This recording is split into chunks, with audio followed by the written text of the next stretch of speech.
자, 그러면 이제 학점제인 1세대인 중2 학생들에게는 어떤 식의 성적표가 나와야 됐었냐면 성취도라고 해서 이제 이게 절대평가를 다르게 부르는 말이죠. A, B, C, D, E 이렇게 되는 거고요. 그 다음에 여기 A, B, C, D 이렇게 해서 선택 과목과 전문 교과 A, B, C, D를 주는데 여기에 석차 등급이 없습니다. 없습니다. 이게 기존안은. 그리고 9등급, 이게 공통 과목이 고1 때 배우거든요. 고1만 9등급을 두겠다라는 얘기는 고1 내신 경쟁이 뭐 치열하겠다 이런 예상을 많이 했었는데 자, 이게 어떻게 바뀌었나 볼까요? 이렇게 바뀌었습니다. 그러니까 절대평가는 유지를 합니다. 근데 절대평가 옆에 병기, 나란히 기재하는 게 상대평가라고 하는 건데요. 석차 등급이 이제 5등급제로 바뀌면서 공통 과목도 5등급, 선택 과목, 2학년, 3학년 때 주로 배우는 것도 5등급, 그리고 이제 전문 교과도 5등급, 예체능 빼고는 모두 상대평가 성적이 나옵니다. 그럼 입시에선 당연히 학생을 이렇게 골고루 선발해야 되는 게 아니라 지원자 중에서 우수한 학생을 선발하는 거잖아요. 그러다 보니까 학생의 성적이 우선시 될 텐데 당연히 상대평가가 대학 입시, 대학 입학처에서 활용을 많이 할 거라고 볼 수 있습니다. 그럼 이제 어떤 일이 벌어지냐. 고1까지의 내신에서 이제 학생들에게 고1까지 내신이 일단 있다. 뭐 그것도 이제 교육 현장의 요구라든가 학부모 요구로 상대평가를 유지했습니다만 그래도 고2, 고3엔 학점제가 이제 도입이 되면 학생들이 자유롭게 듣고 뭐 내신의 부담이 없어야 되는 거 아니야? 라는 거였지만 자, 이렇게 되면 보세요. 아까 봤던 뭐 영어권 문화랄지 약간 봤던 진로 선택 과목 있잖아요. 이런 과목들이 다 이제 상대평가가 되는 겁니다. 그럼 여기도 내신이 나오겠죠. 그러니까 학생들의 입장에서는 내신 관리를 고1, 고2, 고3까지 계속적으로 해야 되는 거고 아까 제가 1강에서 입시의 선발의 교과나 종합에서 이 내신이 좀 반영될 수밖에 없잖아요. 근데 그런 의미로 보면 학생들에게 있어서는 내신의 경쟁력은 내신의 변별력은 완화되었다. 이건 맞아요. 10% 안에 1, 2등급이 있습니다만 그렇다고 해서 내신을 놓으면 2등급이 돼버리는 거죠. 그럼 2등급은 그 아래 24% 그러니까 누적 34%까지가 2등급이니까 과거에 3, 4등급인 학생들도 이제 2등급으로 처리가 되는데 입시가 이게 경쟁이니까 행복하지 않잖아요. 행복, 불행의 문제를 떠나서 어쨌든 이 경쟁 속에서 우수한 학생을 뽑게 되면 그 1, 2등급이 어떠냐에 따라서 내 1.9냐 아니 2점 얼마냐 이런 거에 따라서 분명히 영향이 있을 거기 때문에 고1, 고2, 고3의 내신 관리는 계속적으로 필요하다 이렇게 볼 수가 있습니다. 자, 이게 원래 지금 여기 있는 거고 바뀌지는 않은 겁니다. 이게 원안인데 1학년 때 내신이 이렇게 9등급으로 산출된다라고 했을 때 나왔던 것인데 이제 이건 5등급이 됩니다. 이제 그럼 이제 1학년 때도 뭐 내신이 중요하긴 합니다만 과목도 좀 많고 단위수도 많습니다만 1학년 과목이 이제 내신을 결정하는 게 아니라 1학년 내신도 들어가고 2학년 내신도 들어가고 3학년 내신 들어가는 건데요.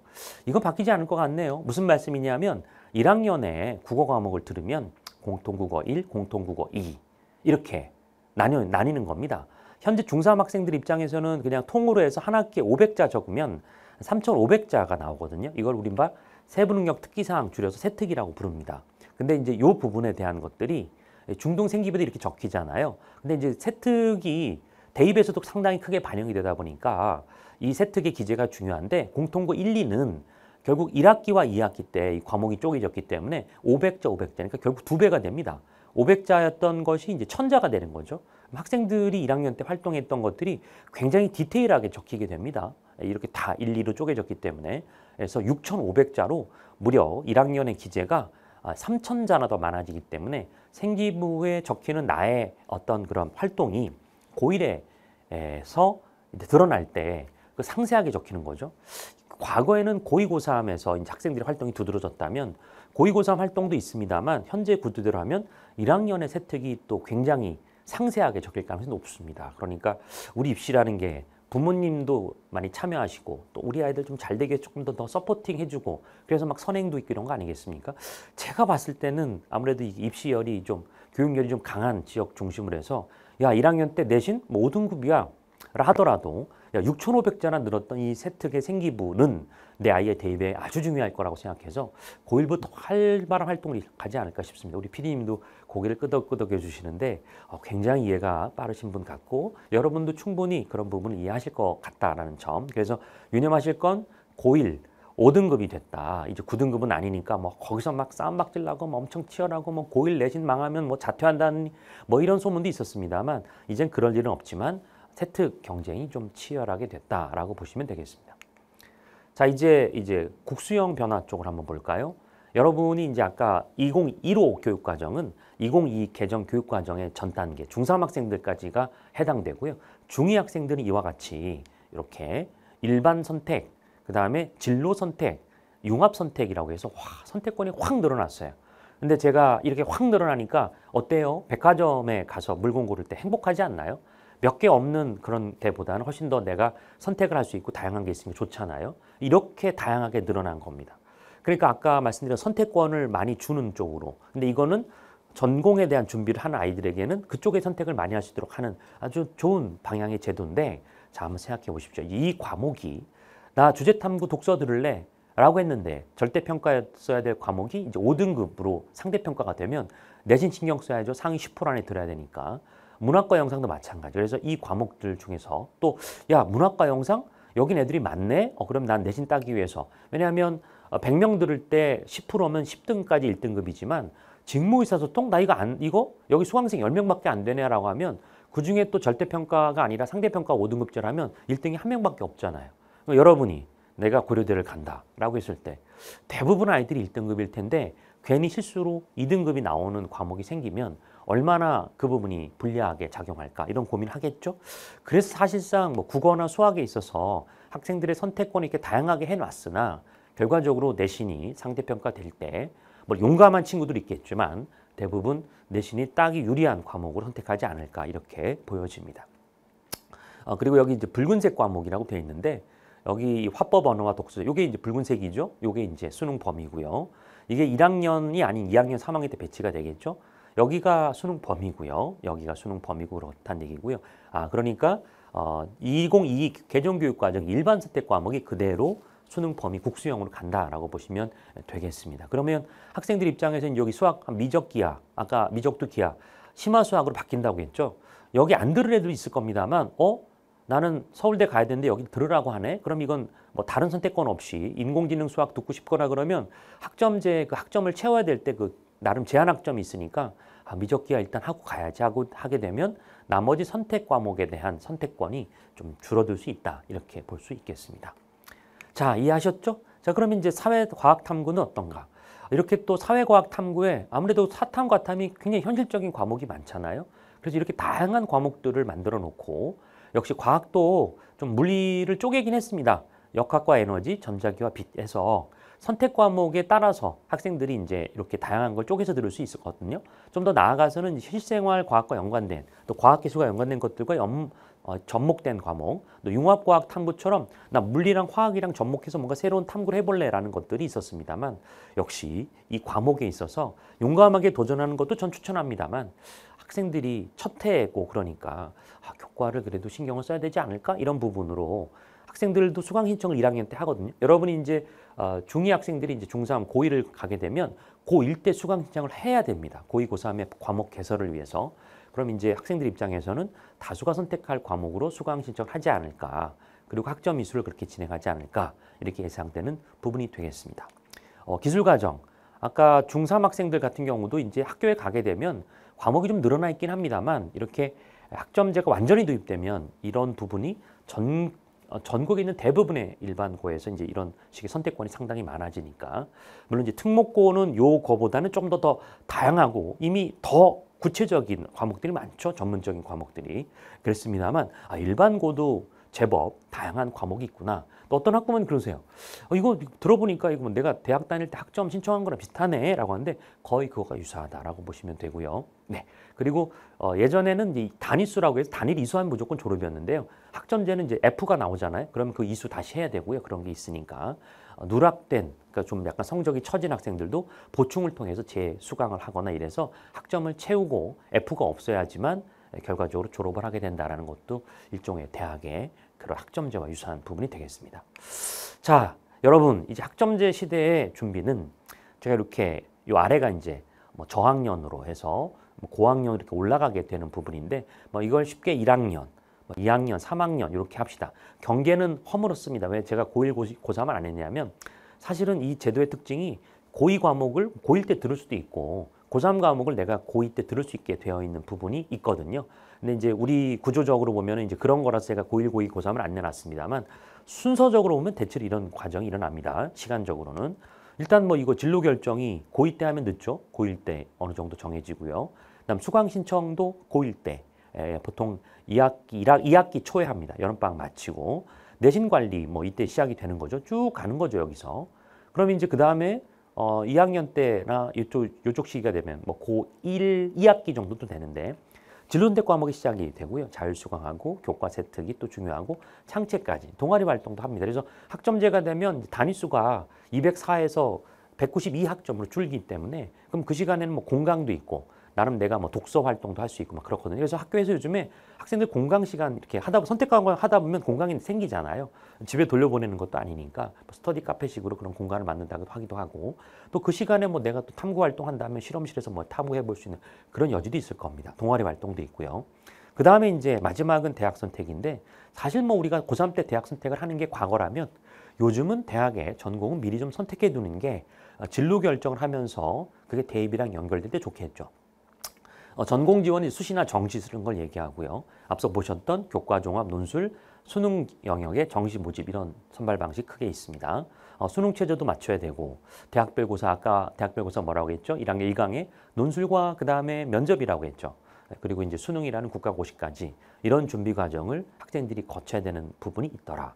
그러니까 이제 중3과 중2가 확 달라졌냐라고 하면 원래대로 하면 수능의 자격고사와 그리고 완전 절대평가 이런 것들이어야지 확 달라지는 건데 지금 수능도 있고 그다음에 내신도 5등급이지만 상대평가가 유지가 되기 때문에 중3과 중2의 입시가 아주 크게 달라졌다 이렇게 말하기는 어렵고 일각에서는 이제 학점제가 후퇴가 아니냐 이런 말이 나오는 게 그런 이유가 되겠습니다.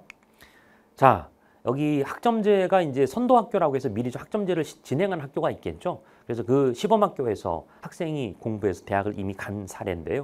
학생이 교육학 쪽에 관심 많고요. 유치원 교사라는 직업이 자기가 하고 싶은 일이었습니다. 뭐 저도 이화여대 유아교육과 간 아이 아는데 그래서 모 유치원에서 지금도 교사 생활하고 있고 그렇습니다. 저기 자기가 적성에 맞는 부분이 필요하니까 나에게 적성에 맞는 걸 대학 가서 느끼는 게 아니라 이렇게 3학년 진로학업 설계하면서 이렇게 과목에서 3학년 되니까 뭐 고전 읽기도 있지만 사회문제 탐구나 교육학, 이 교육학 과목도 있네요. 뭐 심리학 과목도 들을 수도 있을 거고요. 그래서 학생은 이렇게 2학년 때 조금 더 디테일한 과목에서 교육과 연관된 아무래도 학생이 유아 쪽이니까 대부분의 테마가 유아에 초점 맞춰진 과목 설계와 그 나름의 주제 탐구를 여기서 수행평가식으로 했겠죠. 그리고 이제 동아리 활동으로는 교육신문도 제작하고 아동 전등 이런 설치안도 마련하면서 아동 전등은 좀 아동들이 다룰 수 있게 쉽게 만드는 나름 그런 아이디어인데 이런 것들이 이제 반영이 되어서 학생을 유아교육에서 선발했다 이렇게 합격한 케이스입니다. 이제 여러분이 어떻게 가야 될지를 좀 아셨죠? 진로에 관련된 과목 선택을 하면서 우리가 입시를 준비된다 이런 얘기입니다. 자 이제 이렇게까지 해서 학점제를 저희가 이제 다뤄봤는데요. 이게 마지막 페이지입니다. 잘 따라왔습니다. 남 도움이 되셨길 바라는데 특강을 한번 요약해 봅시다. 자 이제 학점제와 입시 전략이 건데요. 교과 3개년 내신 관리 이게 매우 중요해졌고 2등급으로 내려앉는 순간 상위권 대학에 조금 불리할 수 있다. 아니죠. 뭐 요즘 입시가 치열할수록 그게 불리한 요소로 많이 작용할 수 있다는 점에서 3개년 내신 3학년 1학기까지 내신 관리 재수생들은 3학년 2학기까지 반영되니까 아무튼 최선을 다해서 3학년의 관리에 중요함이 여전히 유지가 되고 있고요. 진로선택 과목 같은 경우도 지금 아까 유아교육과 예를 들었습니다만 그런 과목이 좀 있으니까 그 과목에서 내가 어떤 아이디어를 내고 어떤 걸 해봤을지 그걸 구체적으로 여러분이 해보는 것들이 당연히 세특에 적히는 부분이 중요합니다. 종합전형은 내신 변별력은 약화됐어요.